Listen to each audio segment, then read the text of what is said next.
हमारे खास कार्यक्रम विस्तार विशेष में आपका स्वागत है। अब हम विस्तार विशेष में आपको उन मुद्दों से रूबरू कराने जा रहे हैं जो सीधे आपसे जुड़े हैं। विस्तार विशेष में हम सिस्टम से सवाल करेंगे, आपके मुद्दे उठाएंगे और तब तक उठाते रहेंगे जब तक आपके उन मुद्दों का समाधान नहीं हो जाता।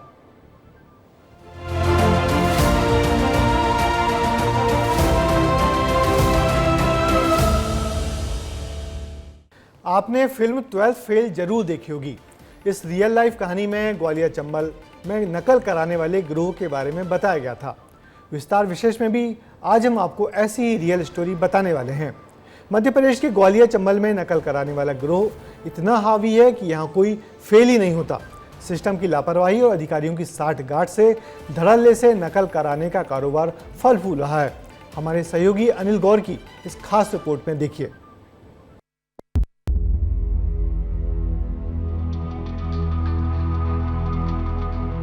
सारे पेपर ही नकल से होते हैं। जुगाड़ होती है, सब पैसे वैसे दे के सारी व्यवस्था हो जाती है सेट।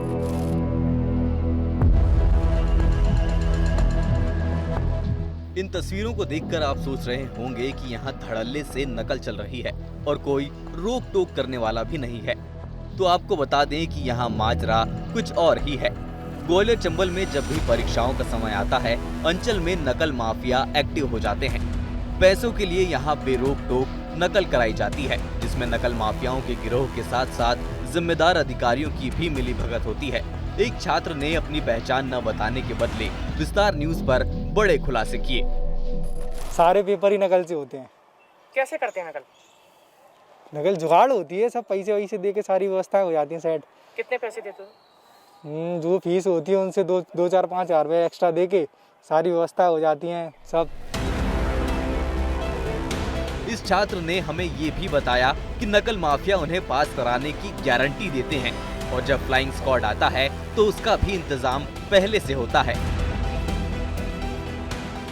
कुंजी वंजी पेपर सब सारे सेट हो जाते हैं ताकि तो फ्लाइंग स्क्वाड आती है तो फिर कैसे आती है? फ्लाइंग स्क्वाड आती है कभी कभार आती है तो 5 किलोमीटर 2 किलोमीटर पहले से पता पड़ जाता है। जो भी होती हैं चीटिंग के पेपर होते हैं या कुंजी वगैरह होती हैं, वो सब इकट्ठा करके बाहर चली जाती हैं। पास की गारंटी बिल्कुल लेते हैं, टोटल पास की गारंटी 2-4-5 हज़ार रुपये जाना दो, टोटल पास की गारंटी देते हैं और बिल्कुल चीटिंग करवाते हैं बेझिझक होकर। अब निजी कॉलेज के प्रिंसिपल साहब को सुनिए। वो भी कह रहे हैं कि उन्हें पास कराने की गारंटी लेनी पड़ती है और नकल को रुकवाना तो प्रशासन का काम है। नकल चल रही है, इसको रोकने का काम प्रशासन का है और हर कॉलेज वाला चाहता है कि हमारी सीटें फुल रहें, तो अपनी सीटें फुल रखने के लिए ठेके भी लेने पड़ते हैं कि वही बच्चे पूछते हैं कि सर कुछ व्यवस्था रहेगी क्या, कुछ ढील रहेगी क्या, तो हम लोगों को गारंटी भी लेनी पड़ती है। अगर फिर उसके बाद भी कोई समस्या आ रही है तो ये काम प्रशासन का है, प्रशासन रोके।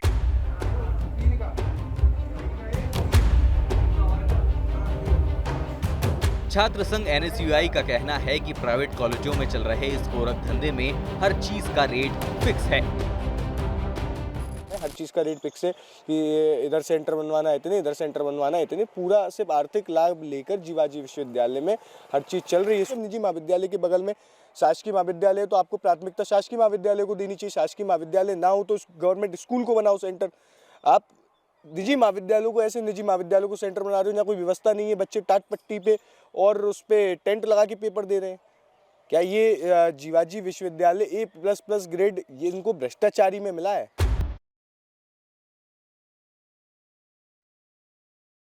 ग्वालियर चंबल में नकल का खेल कैसे चल रहा है, ये भी समझिए। जीवाजी यूनिवर्सिटी से 450 से ज्यादा कॉलेज एफिलिएटेड हैं। कई कॉलेज में ठेका लेकर पास कराने की गारंटी ली जाती है। सरकारी कॉलेज की बजाय मनचाही जगह एग्जाम सेंटर बनाया जाता है। नकल माफिया और स्थानीय केंद्र अध्यक्ष की साठगांठ होती है। गाइड या कुंजी के जरिए या फिर खुद टीचर नकल कराते हैं। पास होने और डिग्री पाने के लिए दूसरे राज्यों से भी एडमिशन होते हैं। ग्वालियर चंबल संभाग के मुरैना और भिंड में किराना दुकानों की तरह थोक बंद कॉलेज खुले हैं, जो सिर्फ और सिर्फ नकल के सहारे ही चलते हैं। जीवाजी यूनिवर्सिटी के कुलपति भी ये मानते हैं कि यहाँ छात्रों की संख्या ज्यादा है, इसलिए प्राइवेट कॉलेजों को एग्जाम सेंटर बनाया जाता है। 2 जिले ऐसे हैं जहाँ पर की छात्र संख्या अधिक है, जैसे भिंड और मुरैना। यहाँ पर भी हम लोगों ने अशासकीय महाविद्यालय को अधिकृत करके और शासकीय महाविद्यालय से एक सेंटर सुपरिटेंडेंट या केंद्राध्यक्ष को वहाँ भेजते हैं।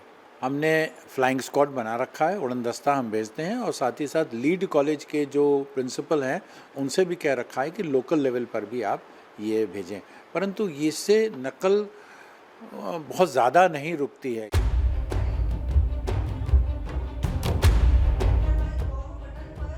नकल के इस खेल की जानकारी प्रशासन को भी है। साहब कह रहे हैं कि वो खुद इंस्पेक्शन करेंगे और जो भी जानकारी निकल कर आएगी उसे शेयर करेंगे।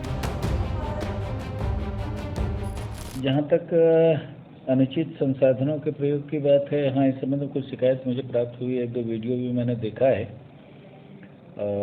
संभव है कैसा हो रहा होगा, हम और इसकी जानकारी लेकर आपसे शेयर करेंगे। सूबे में फिर से जांच के दावे हो रहे हैं, लेकिन नकल माफिया और अधिकारियों की मिलीभगत ऐसी ही चलती रही तो शायद कोई और मनोज शर्मा इस बीहड़ का नाम रोशन नहीं कर पाएगा। मतलब साफ कहा जा सकता है कि यहाँ कोई भी छात्र फेल नहीं होता है, लेकिन सवाल इस बात का है कि जीवाजी विश्वविद्यालय हमेशा नकल रोकने का दावा करता है, लेकिन आज तक यह नकल क्यों नहीं रुक पाई? इसके पीछे कई सवाल खड़े होते हैं। कैमरामैन संजय चंदेल के साथ अनिल गौर, विस्तार न्यूज। अब बात मध्य प्रदेश के इंदौर की। देश के सबसे स्वच्छ शहर इंदौर पर भ्रष्टाचार का कलंक लगा है। इंदौर नगर निगम में ड्रेनेज सिस्टम के नाम पर 28 करोड़ रुपए का घोटाला सामने आया है। कंस्ट्रक्शन कंपनियों ने बिना काम किए फर्जी बिल लगाए और सिस्टम की सांठगांठ से वो बिल पास भी करा लिए। सिस्टम की नाक के नीचे ये सब हुआ। कौन कौन से नाम इस घोटाले में शामिल हैं, हमारे सहयोगी पुनीत विजयवर्गीय की एक खास रिपोर्ट देखिए।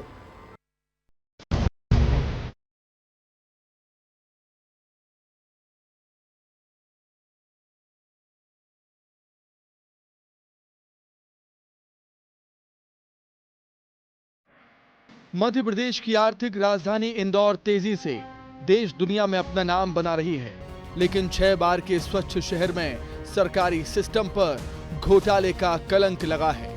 इंदौर नगर निगम में 28 करोड़ के घोटाले का खुलासा हुआ, जिसमें ठेकेदारों से लेकर निगम अधिकारियों की भी सांठगांठ है। बगैर लेन देन नगर निगम में कोई काम नहीं होता। रुपयों के लिए अधिकारी घोटाले भी करते हैं। ड्रेनेज लाइन डालने के नाम पर 28 करोड़ रुपए का घोटाला पकड़ में आया है। पूर्व निगम आयुक्त हर्षिका सिंह के कार्यकाल में ही यह घोटाला पकड़ में आ चुका था, लेकिन अधिकारियों को बचाने के लिए 10 महीने तक जांच को दबा के रखा गया और अब 5 ठेकेदारों के विरुद्ध एफआईआर दर्ज करवाई गई है।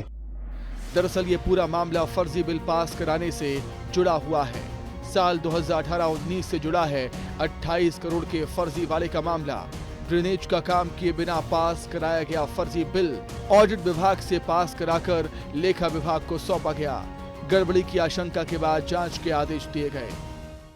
जांच में ज्यादातर दस्तावेजों पर अपर आयुक्त सिद्धार्थ जैन और ड्रेनेज विभाग के प्रमुख कार्यपालन यंत्री सुनील गुप्ता के हस्ताक्षर मिले, लेकिन दोनों ही अफसरों ने अपने साइन नहीं होने की बात कहकर पल्ला झाड़ दिया।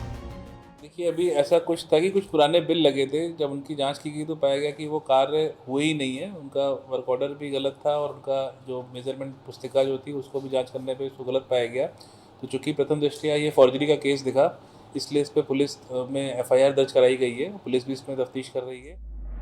इंदौर नगर निगम में फर्जी वाले का पूरा हिसाब किताब इस ग्राफिक्स के जरिए समझिए।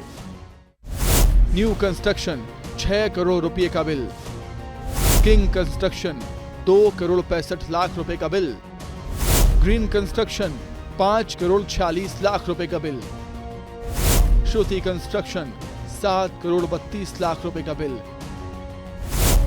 जानवी कंस्ट्रक्शन 7 करोड़ 28 लाख रुपए का बिल।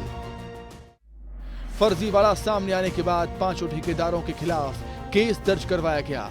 पुलिस ने फर्जी बिलों वाली 20 फाइल जब्त की हैं और पुलिस अपने स्तर पर जांच कर रही है। जो बिल होते हैं, बिल ऑडिट डिपार्टमेंट से पास होते हुए अकाउंट डिपार्टमेंट में गए। अकाउंट डिपार्टमेंट में पेमेंट के लिए अकाउंट डिपार्टमेंट ने ड्रेनेज डिपार्टमेंट से जब ये जानकारी ली कि क्या इस तरह का कोई काम हुआ है, तो ये समझ में आया कि केवल बिल फर्जी बनाए गए हैं, इस तरह कोई काम नहीं हुआ है। इस पर से थाना जो MG रोड में IPC सेक्शन 420, 467, 468, 471, 474 और 120B के तहत केस रजिस्टर किया गया। अब इस मामले में कैबिनेट मंत्री कैलाश विजयवर्गीय ने भी विभागीय जांच करवाने और दोषी अफसरों के खिलाफ कार्रवाई करने की बात कही। मेरी महापौर जी से टेलीफोन पे बात हुई थी, उनके इसकी जांच करवाई और वास्तव में अगर इस प्रकार की कोई अनियमितता पाई गई तो उनके खिलाफ कार्रवाई करें। यकीनन ठेकेदारों और अफसरों की मिली भगत के बिना बिल भुगतान के लिए पहुंचना संभव नहीं है। वहीं जांच के बाद और भी घोटालों की परतें खुल सकती हैं। सूत्रों की माने तो नगर निगम में बिना काम फाइल का भुगतान कराने में नेता और अफसर अपनी पूरी ताकत लगा देते हैं, जबकि हकीकत में काम करने वाले ठेकेदार भुगतान के लिए परेशान होते रहते हैं। नगर निगम में इन दिनों सिर्फ उन ठेकेदारों की फाइलें पास हो रही है जिनकी सिफारिश नेता या अफसर करते हैं। उनकी फाइलों की जांच भी नहीं होती और भुगतान हो जाते हैं। पुनीत विजयवर्गीय, विस्तार न्यूज, इंदौर। मध्य प्रदेश के इंदौर में हुए ड्रेनेज घोटाले के बारे में आपने जाना। अब बात उन किसानों की जिनके लिए एक प्रोजेक्ट मुसीबत का कारण बन गया है। छत्तीसगढ़ के दुर्ग के किसान गैस पाइपलाइन मेगा प्रोजेक्ट की जद में आने से बेहद परेशान हैं। उन्हें ना तो उचित मुआवजा मिला और ना ही प्रोजेक्ट को सही तरीके से अमली जामा अब तक पहनाया गया। ग्रामीणों का आरोप है कि नियमों को ताक पर रखकर प्रोजेक्ट का काम किया जा रहा है। क्या है जमीनी हकीकत, ये जानने के लिए संवाददाता दिलीप शर्मा की ये खास रिपोर्ट देखिए।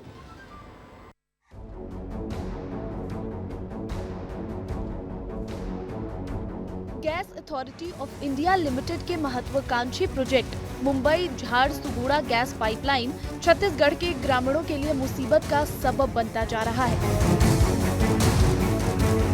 एक तरफ किसानों की जमीन बर्बाद हो रही है तो उन्हें सही मुआवजा भी नहीं मिल रहा।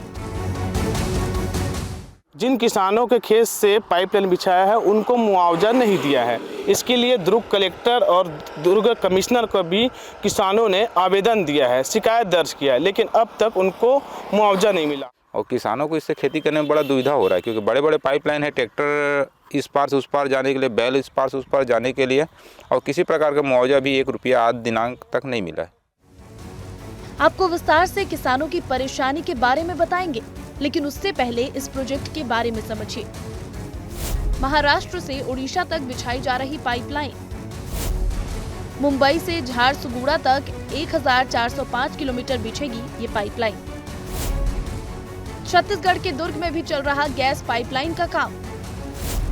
दुर्ग के 21 गांवों में करीब 38 किलोमीटर से पाइपलाइन गुजरेगी, जिसमें 800 से ज्यादा किसानों की जमीन हुई प्रभावित।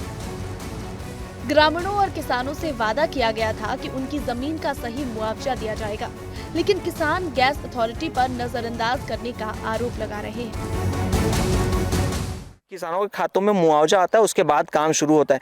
यहाँ तो मनमाने तरीके से पाइपलाइन डाल दी है और मुआवजा आज 1 साल हो गया, कोई अता पता नहीं है, जबकि मुआवजे का आकलन आज से 1 साल पहले तय हो चुका है कि किसको कितना मुआवजा मिलना है, लेकिन वो इसीलिए नहीं दिया जा रहा है क्योंकि किसानों के मन में आक्रोश है। जो मुआवजे का आकलन किया गया है वो बहुत कम है। किसानों का ये भी कहना है कि दावा आपत्तियों को अनदेखा किया गया। किसानों की खेती को नुकसान पहुंचाते हुए बेतरतीब ढंग से खुदाई की जा रही है और तेजी से पाइपलाइन बिछाने का काम किया जा रहा है, जिसका ग्रामीण विरोध कर रहे हैं।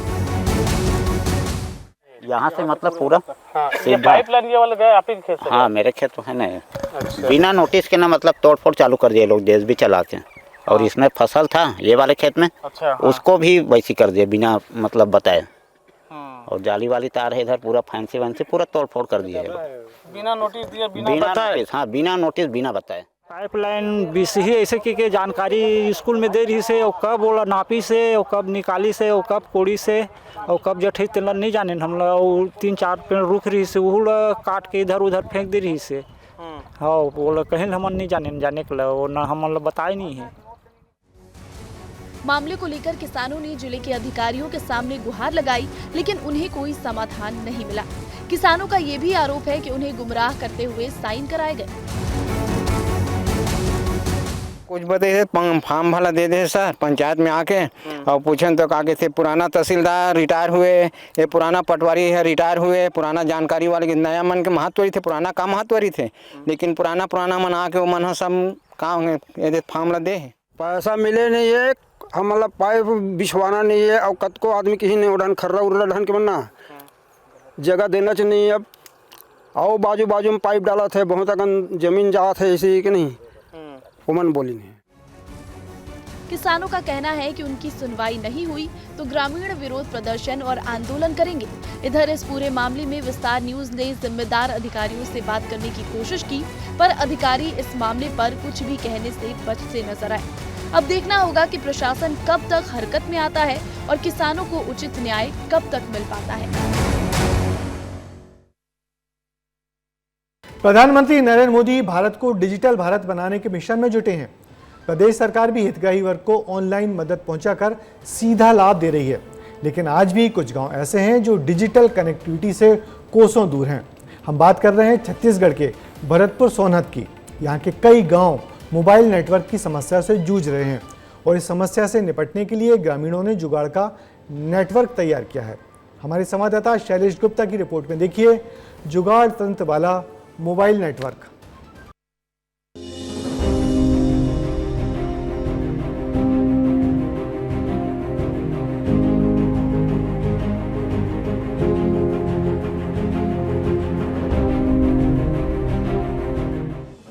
इस गांव में आपको टावर नजर आ रहा होगा, आम लोगों के हाथ में फोन भी नजर आएगा।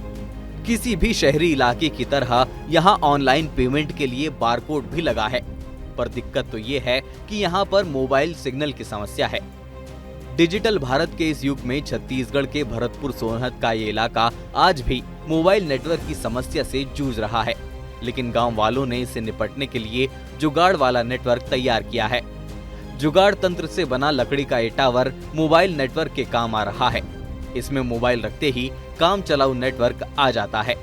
डिजिटल भारत में आज भी ऐसे कई गांव हैं जो मोबाइल नेटवर्क की समस्या से लगातार जूझ रहे हैं। ऐसे में गांव में कई प्रकार की परेशानियों का भी सामना करना पड़ता है। आज हम कोरिया जिला मुख्यालय बैकुंठपुर से लगभग 75 किलोमीटर दूर वनांचल क्षेत्र ग्राम पंचायत सिंघौर में मौजूद है। गुरु घासीदास नेशनल पार्क में बसे इन गांवों में वैसे तो मोबाइल टावर का ढांचा 6 साल से खड़ा हुआ है, लेकिन इसमें फ्रीक्वेंसी न लगे होने से ये कबाड़ साबित हो रहा है। गांव के युवाओं ने लकड़ी का मोबाइल टावर तैयार किया है, जिसकी रेंज में आते ही किसी भी सिम का मोबाइल काम करने लगता है। दुकान संचालक ने बताया कि उनका मोबाइल वाईफाई का काम करता है। नेटवर्क खूटा में बस है, कोई फोन पे करना चाहेंगे तो वाईफाई दे देता हूँ मैं, वो कर देते हैं। अच्छा, ये खूंटे में जो आप बनाए हुए हैं ये कैसे काम करता है? ये कैसे काम करेगा, वो सर्च मार के खोजे हैं उसको और एक जगह फिक्स किए हैं, करके बस कर देते हैं वहीं। अब इस महिला को सुनिए। सरकार ने महतारी वंदन योजना की राशि उनके खाते में ट्रांसफर कर दी, लेकिन नेटवर्क नहीं होने से 2 महीनों तक इनके पैसे अटके रहे। आप यहाँ पर क्या करने आए थे? पैसा निकालने। पैसा निकल गया? हाँ, निकल गया। अच्छा, ये जो पैसा आप निकाले किस योजना से था? महतारी योजना। महतारी वंदन योजना का लाभ मिल रहा है? हाँ, मिला थे। कितना पैसा आ गया? 2000 है।